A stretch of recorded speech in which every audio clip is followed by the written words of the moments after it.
Peut-être avez-vous vu le film de Martin Scorsese, Le Loup de Wall Street, avec Leonardo DiCaprio. Eh bien, voici l'histoire vraie qui a inspiré ce film. L'histoire de Jordan Belfort, l'un des plus grands escrocs de la bourse américaine. Un personnage fascinant par son bagou, qui avait fait de l'avidité le moteur de sa vie.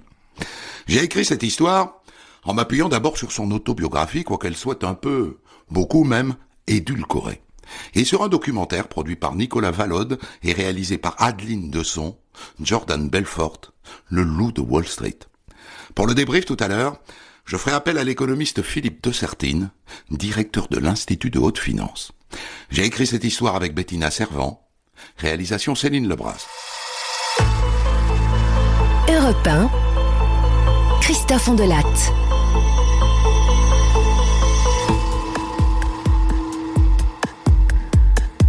Une belle histoire aux États-Unis.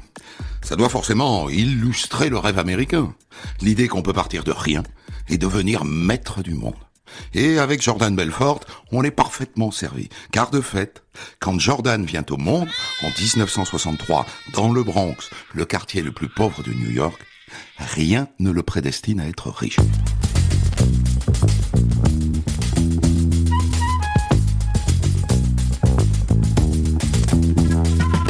Le Bronx, dans ces années-là, c'est la misère à tous les coins de rue. Le quartier est miné par les gangs et par la dope. Sale endroit pour grandir.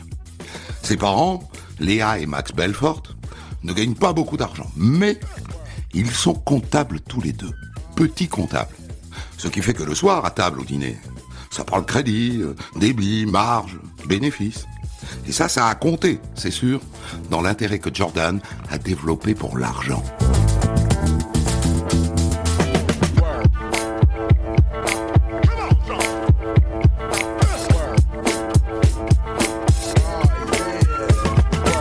À la fin des années 60, inquiets de voir leurs enfants grandir dans le chaudron du Bronx, les Belfort déménagent. Ils traversent la baie et prennent un petit appartement dans le Queens, à Bayside, une petite ville au bord de la mer, beaucoup plus calme. À cette époque-là, Jordan est un drôle de gamin. Il ne dort jamais, ou si peu. Vous pouvez débarquer dans sa chambre à n'importe quelle heure de la nuit. Il est là, assis dans son lit, les yeux grands ouverts. Aujourd'hui, on parlerait sans doute d'un hyperactif.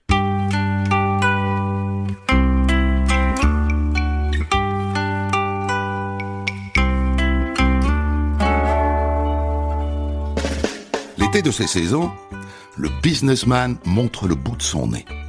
Cet été-là, à New York, il fait très chaud. Et Jordan a une idée. Il achète 2 glacières. Il les remplit de boîtes de glace, genre bâtonnet Mico. Et il va les vendre sur la plage. Chocolat glacé, chocolat glacé, chocolat glacé, chocolat glacé, chocolat. Il fait un carton. Et donc il embauche des copains et ils se mettent à bosser pour lui. En 2 mois, il empoche $20 000.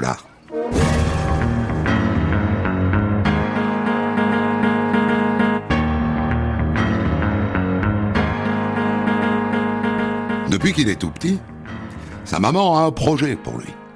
Elle veut qu'il devienne dentiste. Et donc à la rentrée suivante, Jordan intègre le collège de chirurgie dentaire de Baltimore, où le premier jour, le doyen fait son discours. Vous devez savoir, mesdemoiselles et messieurs les étudiants, que l'âge d'or de la chirurgie dentaire est terminé. Si vous êtes ici pour faire de l'argent, alors vous n'êtes pas au bon endroit, je vous le dis. Ah bon ? Ça a eu payé, mais ça ne paye plus. Alors ça ne l'intéresse plus. Et donc il quitte la fac. Il n'y reviendra jamais.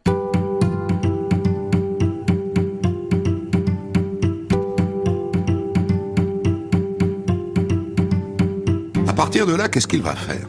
Eh bien, la seule chose qu'il sache faire, vendre. Il se fait embaucher comme commercial par une boîte de surgelés. En 1 mois, vous entendez, en 1 mois, il devient le meilleur vendeur de la boîte. Et là, il va voir un copain. Il y a du fric à se faire dans la viande surgelée. J'en suis sûr, c'est garanti. Et donc, tu sais ce qu'on va faire ? On va créer notre propre boîte, tous les deux. Banco.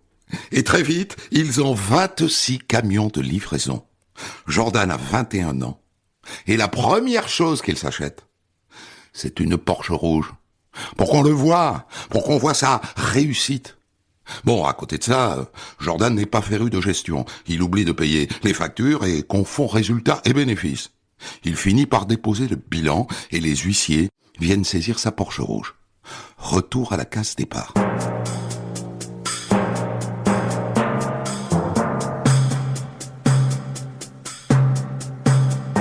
C'est un film qui va lui donner l'idée de la suite.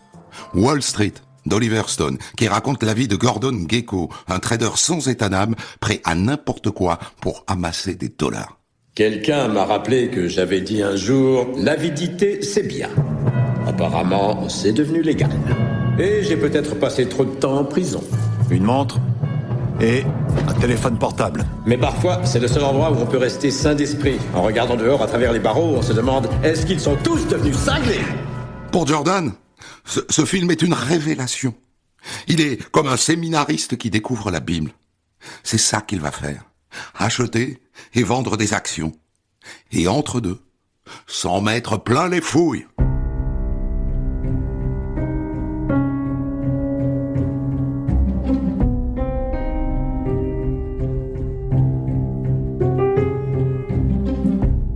Et donc un matin de 1987, Jordan enfile un costume gris. Il a rendez-vous chez L.F. Rothschild, une banque de Manhattan, sur la 5e avenue. Entrez! Il n'a aucun diplôme, mais son bagou va faire le reste. Dites-moi, monsieur Belfort, donnez-moi une bonne raison de vous embaucher. Donnez-moi envie d'acheter des actions, je vous écoute. Eh bien, tenez, j'ai là un lot d'actions d'une société qui s'appelle Crawford. J'ai des informations assez encourageantes sur les investissements de cette société. Je peux vous garantir que ça va performer. Et vous allez gagner beaucoup d'argent. Les gains sont garantis. Je vous fais remarquer, monsieur Belfort, je vous fais remarquer que vous venez de faire quelque chose de parfaitement illégal. On ne garantit jamais un gain, jamais, c'est interdit. Néanmoins, je vous embauche.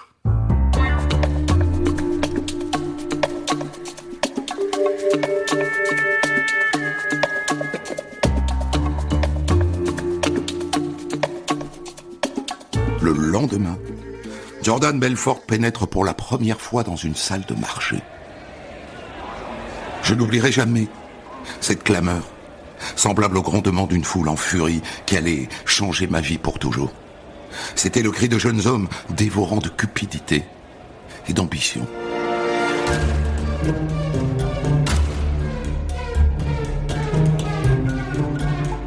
Au début, pendant 6 mois, il doit apprendre. Il appelle les clients au téléphone et il les passe aux traders, les vrais, qui eux concluent. Les traders qui entre nous lui parlent mal, qui le méprisent. Peu importe, il serre les dents et finit par décrocher un diplôme de trader. Là-dessus, pas de peau, arrive le krach boursier d'octobre 1987. En 2 heures, les actions dégringolent, Wall Street est sur la paille. L.F. Rothschild fait faillite. Jordan se retrouve sans travail, mais pas longtemps. Dans le journal, il tombe sur une petite annonce. Une société qui s'appelle Investor Center recherche un courtier. Alors il postule, et il est pris.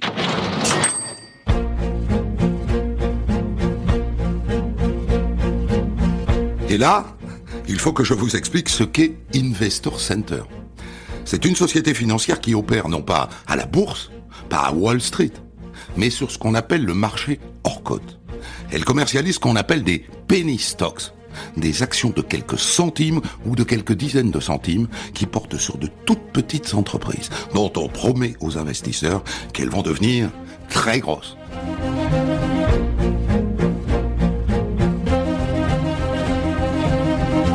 Le premier mois, Jordan Belfort se met 38 000 $ dans la poche. Et le suivant, 78 000 $. La première année, il empoche 500 000 $. Et comme il l'avait fait quand il vendait des surgelés, il va voir un de ses collègues. « Danny, il y a moyen de gagner beaucoup d'argent. Alors arrêtons d'engraisser Investor Centers. On va créer notre propre boîte.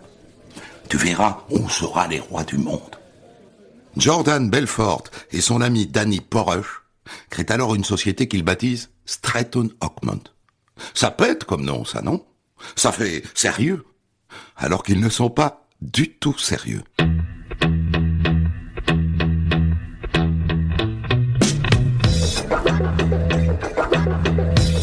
Comme Investor Center, Stratton Oakmont veut vendre des actions de petites entreprises.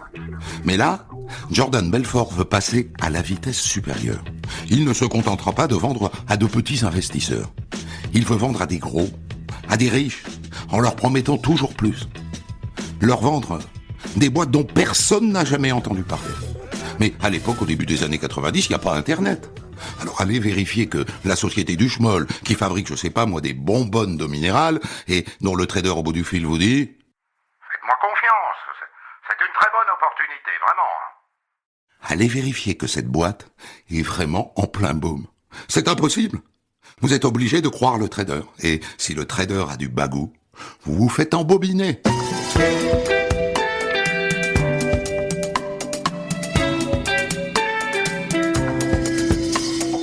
Et les traders de Jordan et de son copain Danny ont du bagou. Ils se gardent bien d'embaucher des traders professionnels. Ils embauchent des copains, des héros de la finance. Et c'est Jordan qui leur apprend le métier. Bien. Voici un document qui s'appelle Straight Line Persuasion System. Dedans, vous trouverez listées toutes les questions que peuvent vous poser les clients. Et donc, toutes les réponses que vous devez leur faire. Par exemple, le client vous demande « Êtes-vous certain de la santé de cette entreprise ?» Eh bien, vous répondez « Nous sommes proches de la boîte, nous avons des informations que personne ne connaît, c'est une super opportunité. » Et vous ajoutez « J'ai seulement 500 actions à vendre et ça va partir très vite. » Ok ? Et si le gars vous dit « Il faut que j'en parle à ma femme », vous lui répondez « Pourquoi est-ce que vous devez en parler à votre femme ? Vous n'êtes pas celui qui prend la décision ? De quoi avez-vous peur ? C'est le genre d'opportunité que votre femme aimerait vous voir saisir. Ok ? Et ça cartonne. 1 an plus tard, Stratton Oakmont déménage pour des bureaux beaucoup plus grands. Et maintenant, Jordan et son ami emploient plus de 1000 traders. Des gamins d'à peine 20 ans, sortis du lycée. Belfort les appelle les Strattoniens. Aucun d'entre eux n'a fait d'école de finance, bien sûr. Pas besoin. Il n'y a qu'à appliquer la méthode du chef. Tous les matins, Jordan grimpe sur une petite estrade au milieu de la salle des marchés. Et il harangue ses troupes. Et eux, ils boivent ses mots. C'est un gourou.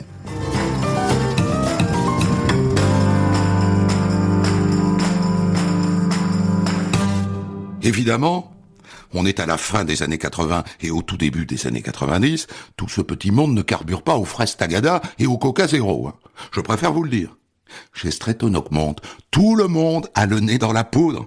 Les types se font des rails de coke devant leur ordinateur. Ou alors ils gobent des cachetons de mandrax. C'est la drogue à la mode. Les dealers viennent livrer directement dans les bureaux. Les gars sont perchés du matin au soir. Et Jordan le premier. Il écrira dans ses mémoires. Quand je suis arrivé à Wall Street, je connaissais rien aux drogues. J'en prenais jamais. Mais au bout de quelque temps, ça me paraissait complètement normal. C'est comme devant une baignoire d'eau chaude. Au début, on trempe un doigt dedans et on le retire tout de suite parce que c'est trop chaud. Et 5 minutes plus tard, on est complètement dedans et on sent plus rien. Chez Stratton Oakmont, on se drogue et on baise dans tous les coins. Le mardi, Belfort fait même venir des prostituées. Il met en concurrence les traders. Celui qui vend le plus d'actions gagne la fille. À un moment donné, ça part tellement en sucette que Jordan Belfort doit rédiger une circulaire qui interdit aux employés de faire l'amour dans les bureaux entre 8h du matin et 19h.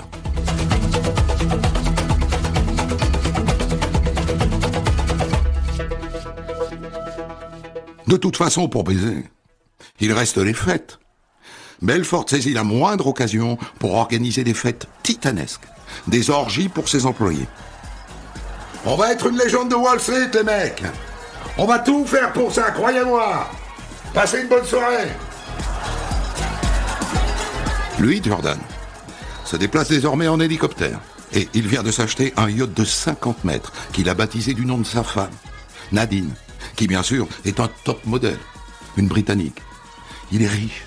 Il veut que ça se sache.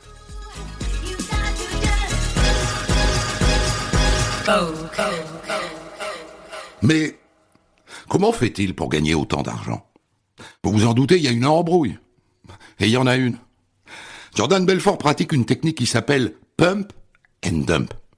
Pump comme gonfler et dump comme dégonfler. C'est un petit jeu qui est absolument interdit par le gendarme de la bourse américaine.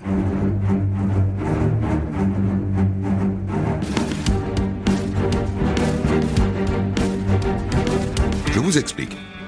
En premier lieu, il s'agit de gonfler artificiellement la valeur d'une société. Juste avant, à travers des sociétés écrans tenues par des amis, Belfort achète des actions de cette entreprise. Par exemple, un créateur de chaussures.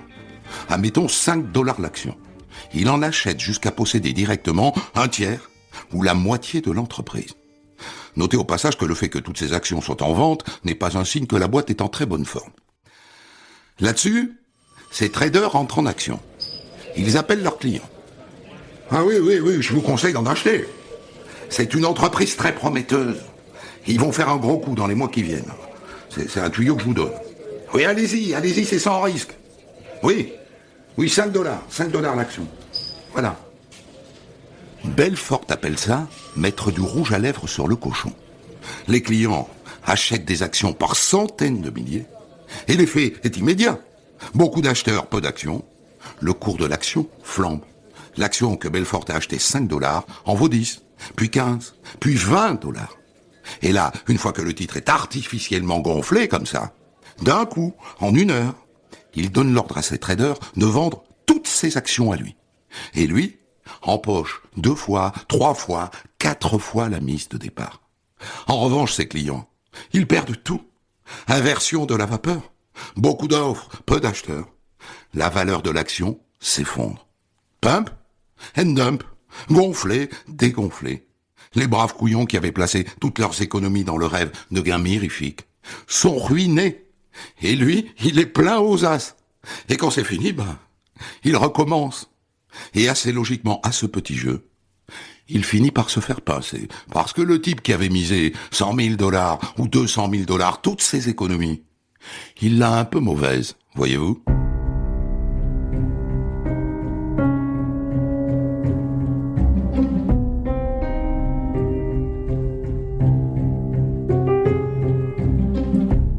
À partir de 1992, Jordan Belfort a le gendarme de la bourse sur le dos. 2 agents de la SEC, la commission de sécurité des échanges de la bourse, s'installent chez lui, chez Stretton Oakmont, dans un bureau. Et ils réclament toutes les pièces relatives à l'activité de la compagnie. Et pendant 2 ans, ils épluchent les comptes. L'autre, qui n'est jamais avare de provocation, va jusqu'à leur couper le chauffage dans le bureau. Il espère les décourager.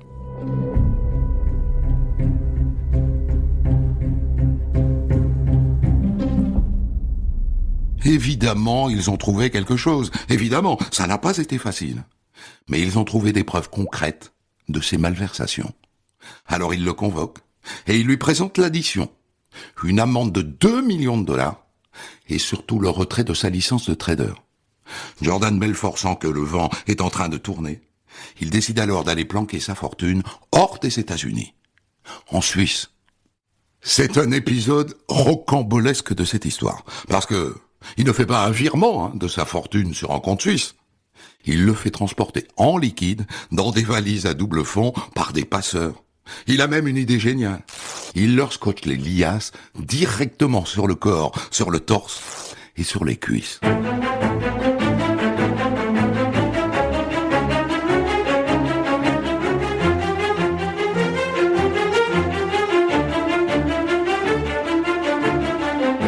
Ce qu'il ne sait pas, à ce moment-là, c'est qu'en plus du gendarme de la bourse, il a le FBI sur le dos.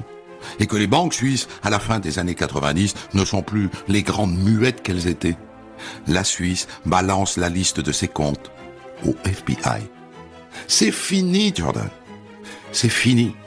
Et d'ailleurs, il l'a compris, quand il est arrêté, il plaide coupable, dès le premier interrogatoire, pour l'ensemble de son œuvre, c'est-à-dire les fraudes commises par Stratton Oakmont et l'évasion fiscale en Suisse.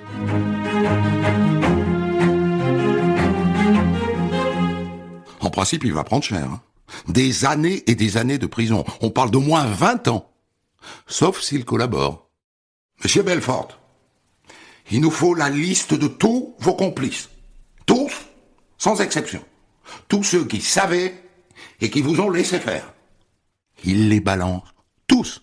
Et il est condamné à 4 ans de prison seulement. Et rassurez-vous, il n'en fera qu'un peu plus de 2.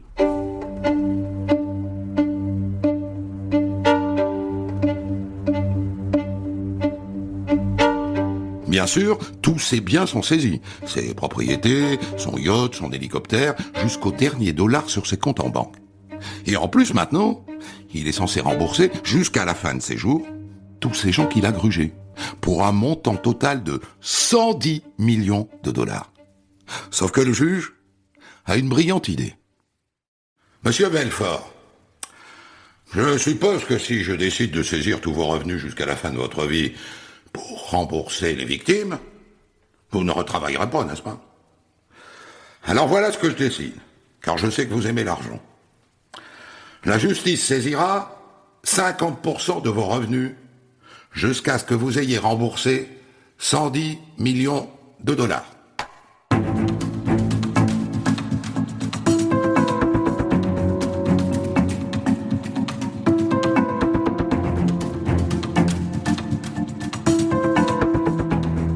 Le juge a eu bien raison, car il va rebondir, évidemment. Pour commencer, dès sa sortie de prison, Jordan Belfort écrit ses mémoires. Une version évidemment édulcorée, mythifiée de sa grande arnaque. Le livre s'appelle Le Loup de Wall Street. Il sort en 2007. C'est un carton dans le monde entier. Et ensuite, ce livre est adapté au cinéma par Martin Scorsese, avec Leonardo DiCaprio dans son rôle. Et au passage, il empoche $1 million de droits d'adaptation. Et puis, depuis, il donne des conférences pour vendre sa méthode. Et il se fait payer $30 000 de l'heure. Les gens sont assez couillons pour le payer, pour qu'il leur raconte comment il les a grugés. Magie de l'Amérique.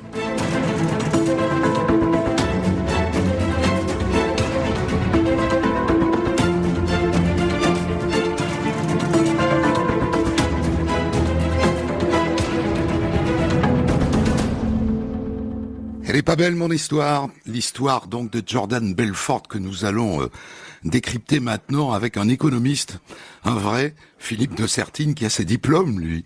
Vous êtes Philippe de Sertine, professeur de finance à Paris 1 et directeur de l'Institut de haute finance. Avant d'entrer dans l'histoire en la reprenant à son début, la fin tout de même, c'est incroyable que ce type continue à se faire payer $30 000 de l'heure pour raconter comment il a grugé des gens qui sont assis en face de lui et qui payent pour le voir. C'est d'un cynisme incroyable.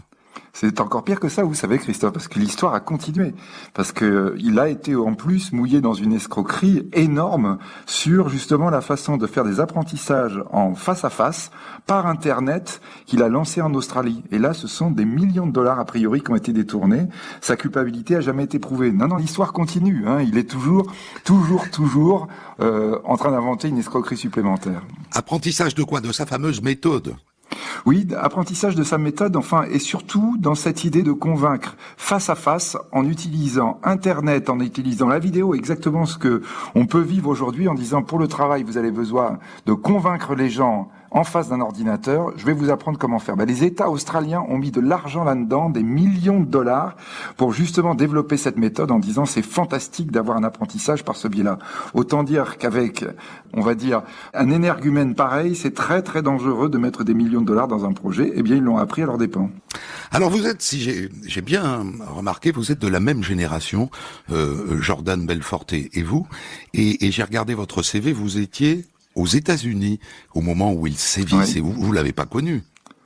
Non, je l'ai pas connu, mais effectivement, non seulement j'étais aux États-Unis, moi j'étais pas du côté, on va dire, des traders, j'étais du côté justement de ceux qui regardaient ce qui se passait, mais j'étais chez le gendarme de la bourse dans ces années-là, donc ce qui s'appelle aux États-Unis la SEC, à New York, et tous les lieux que vous racontez, tout ce qui se passe évidemment, tout ça parle beaucoup parce que c'est une période absolument incroyable de l'histoire économique. Vous savez, quand on est en train de parler de chefs-d'œuvre littéraires, je ne classe pas tellement ces mémoires dans ce cadre-là, mais on pourrait parler d'American Psycho, de Bret Easton Ellis, qui sort en 1991, qui est exactement à cette période, où là, vous avez effectivement des traders, un trader qui devient complètement fou. Ça donnera un film aussi. C'est probablement un des livres les plus incroyables, les plus dérangeants, les plus violents, mais les plus extraordinaires écrits sur cette période. Et vous voyez, et peut-être si on continue le pont, Leonardo DiCaprio, en 2013, fait Le Loup de Wall Street, et il joue en 2013 un autre film qui se rapporte à New York, à la folie de la finance, mais c'est pas la même époque, ça s'appelle Le Gatsby Magnifique. Il est écrit en 1925, ça aussi c'est un chef-d'œuvre absolu, par Scott Fitzgerald, et il parle pareil de ce moment incroyable qui ressemble tellement à ce moment de l'époque, mais ressemble aussi beaucoup au moment de notre époque. Un moment où vous avez de la monnaie incroyable dans le système, où la finance est l'endroit où la monnaie arrive, et où vous avez des gens, quelques personnes comme ça, qui sont des gens qui vont faire des fortunes absolument inouïes. Je vous dirais que à ce moment-là, dans ces années 90, j'avais eu l'occasion d'écouter une conférence donnée par quelqu'un qui était illustrissime, qui s'appelait Monsieur Madoff, qui était considéré comme étant probablement l'homme le plus important de Wall Street, puisque c'était lui qui avait contribué à créer le Nasdaq, l'énorme marché financier sur lequel Microsoft, par exemple, a été coté. Juste une question comme ça, une curiosité. Quand on a votre formation, pourquoi est-ce qu'à cette époque-là, on choisit de devenir universitaire plutôt que trader ? Vous voyez, peut-être parce que vraiment c'est question de caractère. Regardez, observez. J'aime toujours énormément l'histoire économique. Et il me semblait bien que nous étions en train de vivre à l'époque une période absolument prodigieuse. Il fallait la regarder, il fallait l'analyser un peu partout. Et l'analyser, ça voulait dire effectivement que c'était pas possible d'être en même temps acteur et observateur. Enfin, pour vraiment vous raconter ma vie, à ce moment-là, on m'avait proposé une place dans une grande banque. J'avais dit non, je préfère. Et puis là, on va dire du point de vue familial, tout le monde était d'accord avec moi en disant non, c'est mieux, continue ta thèse, continue tes études. C'est clair, c'était pas pour gagner de l'argent. Donc là, effectivement, du point de vue financier, le calcul était mauvais. Mais en finance aussi, les cordonniers sont les plus mal chaussés. Alors, il y a un point qui a dû surprendre pas mal de nos auditeurs. Moi, je croyais honnêtement que pour devenir trader, il fallait faire des années et des années d'études, et notamment une école de finance. Et lui devient trader en 15 jours, sans n'avoir fait aucune étude. Mieux que ça, dans la foulée, assez vite, il crée sa propre société de bourse. Vous pouvez éclaircir ce point-là ? Alors, c'était aussi une caractéristique de l'époque. De ce début des années 90. C'est encore vrai aujourd'hui. On peut encore avoir des gens qui vont faire des carrières fulgurantes dans le trading, c'est-à-dire dans les opérations financières sur les marchés, ce qu'on appelle vraiment, vous voyez, en termes techniques, on dit le front office, c'est-à-dire les gens qui achètent et vendent. Donc c'est possible encore d'avoir ça, c'est beaucoup plus rare aujourd'hui. La plupart des gens qui font qui font du trading, sont des gens à la base qui sont des mathématiciens. Mais à ce moment-là, dans les années 90, c'était pas le cas. Et même, on va dire que ce que je vous disais tout à l'heure, l'environnement, on voulait avoir beaucoup de monnaie. Le président des États-Unis, qui allait devenir en 92 Bill Clinton, voulait injecter de la monnaie. Et donc, surtout, il fallait pas avoir trop de diplômes pour pouvoir utiliser cette monnaie. Vous voyez, vous aviez les traders, vous aviez aussi des courtiers qui sont devenus célèbres aussi plus tard. C'était les courtiers en subprime. C'était ceux qui vendaient des emprunts extraordinaires à n'importe qui souhaitant acheter sa maison. Eh bien, pour ça, vous aviez besoin d'absolument aucun diplôme. Vous posiez votre plaque et immédiatement, vous commenciez à aller chercher des affaires, c'est-à-dire aller chercher des clients. Le but, c'était rabattre vers la finance des vrais gens, des gens qui allaient permettre, en quelque sorte, de justifier les opérations qu'on faisait. C'était vrai pour les subprimes, c'est vrai pour l'histoire du loup de Wall Street, qui va chercher des gens, des épargnants qui disent « j'ai de l'épargne, je sais pas quoi en faire. Où est-ce que je pourrais la placer? Il me semble que ce que m'on propose rapporte rien. Qu'est-ce que vous pouvez me proposer ?» Et là, effectivement, l'idée géniale, c'est de dire dire, je vais vous proposer des petites entreprises, pas ces gros trucs, vous savez, parce que là, vous gagnerez jamais, c'est que des énormes investisseurs, c'est des fonds d'investissement, vous avez aucune chance. Mais dans l'entreprise à taille humaine, là, vous pouvez faire quelque chose. Je vous parle des années 90, mais je vous assure qu'aujourd'hui, c'est peut-être aussi ce que recherchent le plus les épargnants, j'allais dire, c'est aussi ce qui parfois guette le plus les épargnants en disant, bah oui, proposez-moi l'affaire que personne ne connaît. Et là, effectivement, lorsque vous avez quelqu'un qui a du bagou, ce qui est l'extraordinaire qualité de notre ami Belfort, il avait du bagou, il donnait confiance. Et là, les épargnants, petits ou comme vous l'avez dit, moyens voire gros, se disaient, il y a une bonne affaire à faire. Quand vous avez évoqué tout à l'heure Wall Street d'Oliver Stone, vous disiez l'avidité est une qualité. C'était pas simplement la qualité des professionnels de la finance, c'est aussi la qualité de tous leurs clients qui étaient en train de dire on va pouvoir faire beaucoup d'argent avec des placements extraordinaires. Est-ce que le bagou, selon la pratique que vous en avez, est un atout essentiel pour un trader, même aujourd'hui encore ? Aujourd'hui, beaucoup moins. Aujourd'hui, beaucoup moins. Nous sommes rentrés dans une approche qui est beaucoup plus statistique. Une approche dans laquelle les mathématiques sont aujourd'hui, les mathématiciens sont devenus les rois de Wall Street. Et donc, effectivement, ça a changé parce que vous êtes beaucoup moins dans l'approche qu'on pouvait avoir dans ces années 90 où il fallait convaincre. Néanmoins, encore aujourd'hui, vous avez cette question autour de l'épargne des particuliers où l'un des axes fondamentaux, alors on va dire nous bagou, mais l'un des axes fondamentaux, c'est donner confiance. Alors celui qui a un vrai bagou, c'est celui justement qui, en parlant, va donner confiance. La notion de confiance, c'est cette notion la plus compliquée que vous puissiez avoir en finance. C'est-à-dire que si on a confiance, eh bien en réalité, on est prêt à y aller, on est prêt à suivre, on est prêt à prendre des risques. Si je pouvais me permettre le bagou, enfin non, peut-être, je peux pas me permettre, mais si, mais le bagou, c'est aujourd'hui ce que doit avoir un banquier central.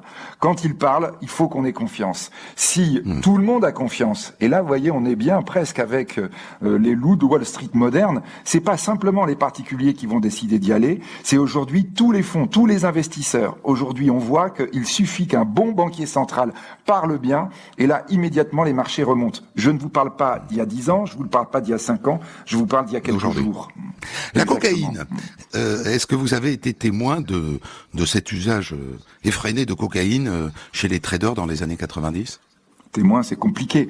Mais ce qui est sûr, c'est que le métier de trading, alors aujourd'hui encore, là pour le coup, c'est un métier qui est un métier très très lourd physiquement. C'est d'ailleurs la raison pour laquelle dans les salles de marché, on considère qu'à 40 ans, vous êtes très très vieux. C'est très rare d'avoir des gens qui restent au-delà de 40 ans dans les salles de marché, dans les front office, parce que c'est un métier physiquement épuisant. Les marchés mondiaux sont ouverts 24 heures sur 24.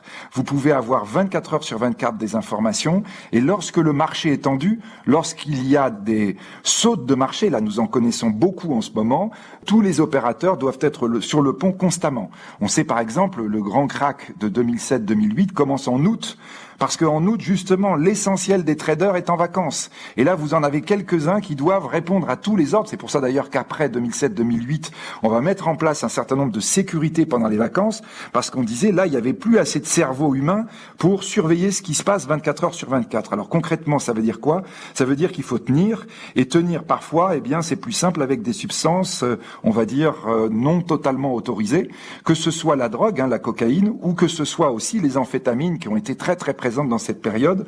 Quand je vous évoquais tout à l'heure Bret Easton Ellis, il raconte ça à Wall Street, où effectivement, à New York, c'était, on va dire, un grand marché des substances illicites autour du monde de la finance, la plupart du temps, effectivement, pour permettre à des professionnels de tenir le coup.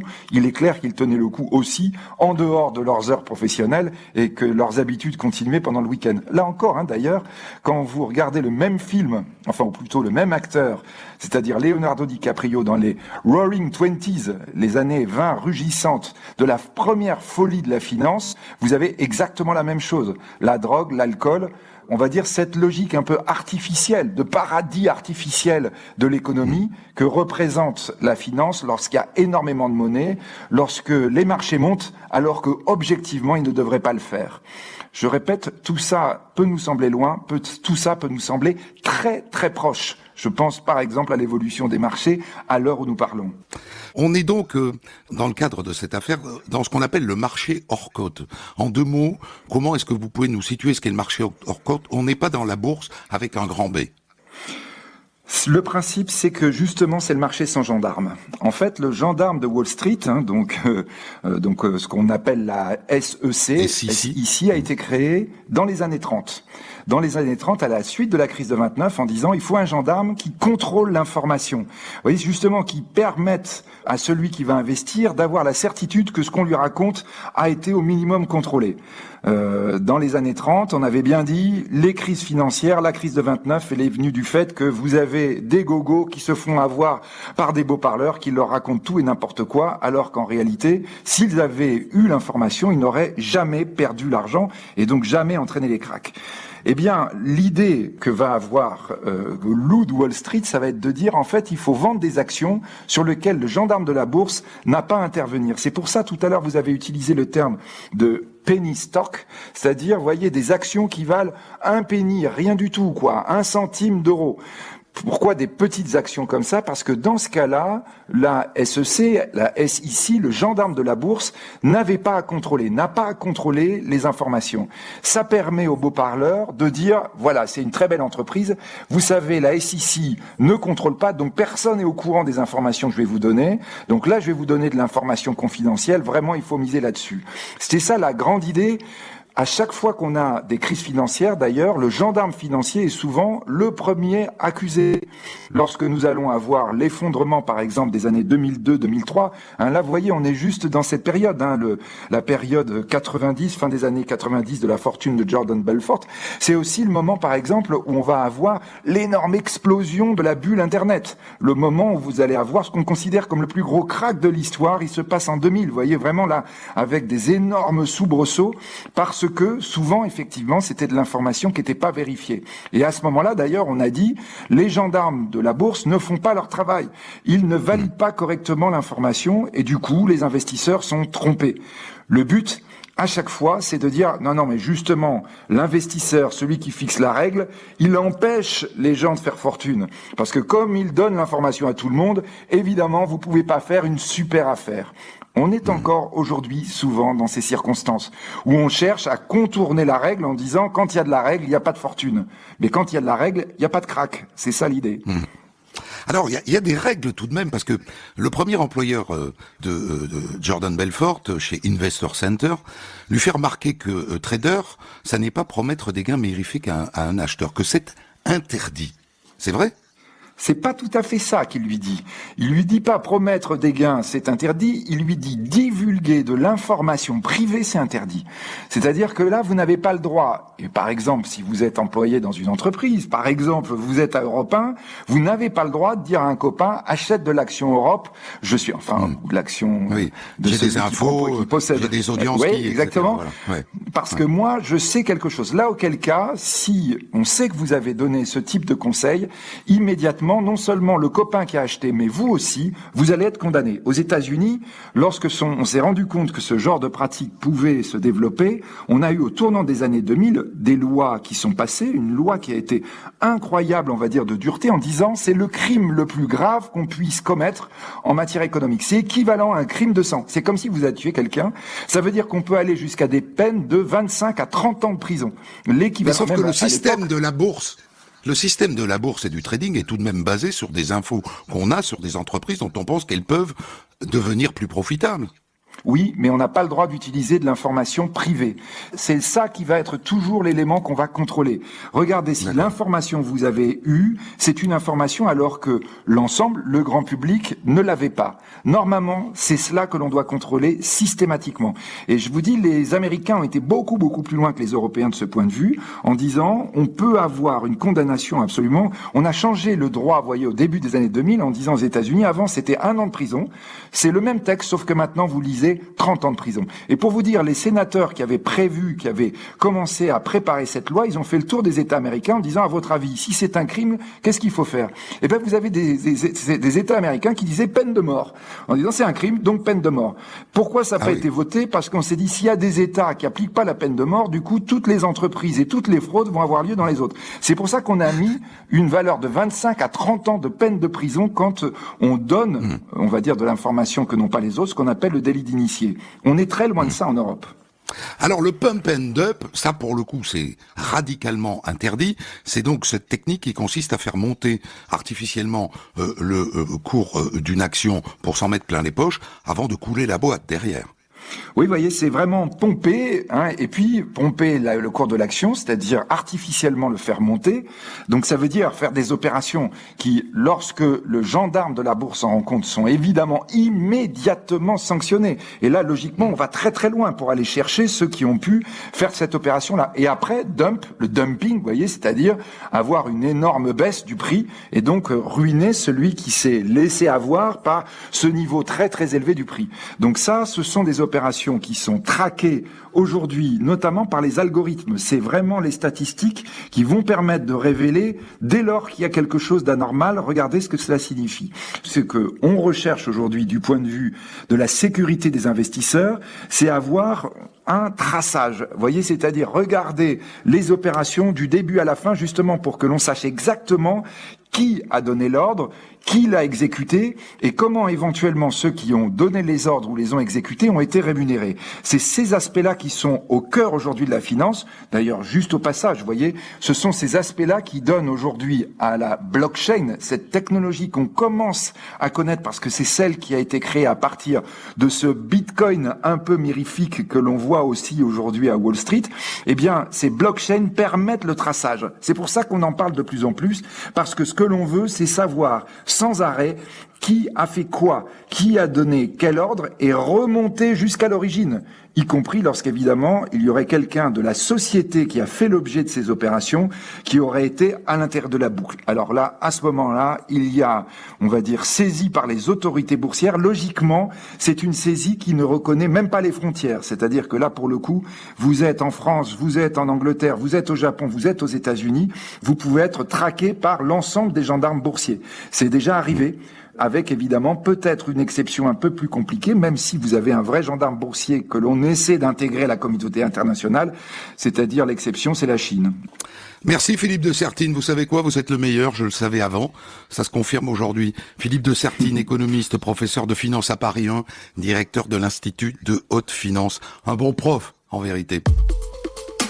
Des centaines d'histoires disponibles sur vos plateformes d'écoute et sur europe1.fr.